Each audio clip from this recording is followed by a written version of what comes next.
Hey guys, today I've got a quick review of the Glintstone Pro from Redragon. This is a budget Amazon mechanical keyboard. I'm going to be unboxing it in the video, doing a sound test, and then getting some close-up looks to see if it's a pretty good keyboard or one you should skip. So we'll have links to it down below. Let's get into it.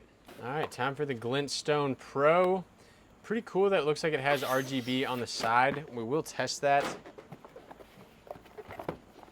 First, we need to go ahead and unbox it and get our first kind of impressions here.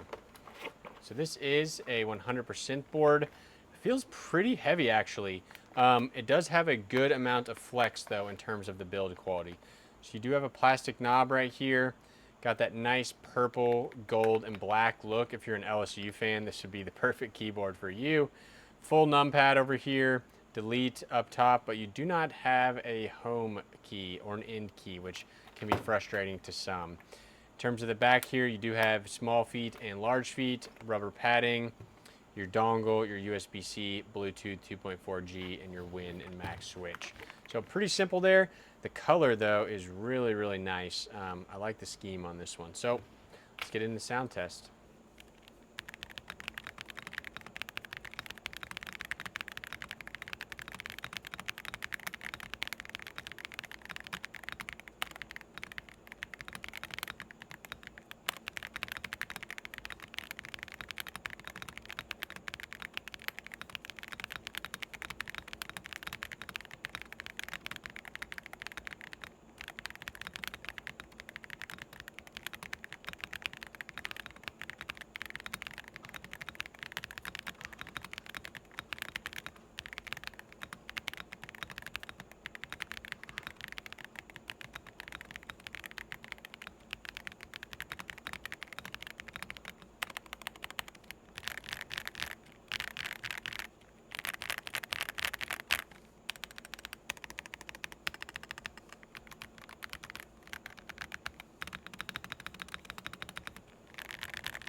Okay guys, so impressions on this board. It sounds pretty good, but it could definitely sound a little bit better.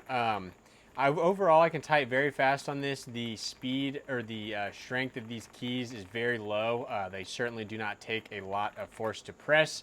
I personally am not a fan of this keycap shape. I prefer just a standard cherry. But that is kind of an option for others who may like this a little bit better. For me, it seems like it's harder for me to hit the keys. There's a lot more open space. But the sound on this is pretty good.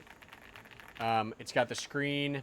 It's got the wheel right here.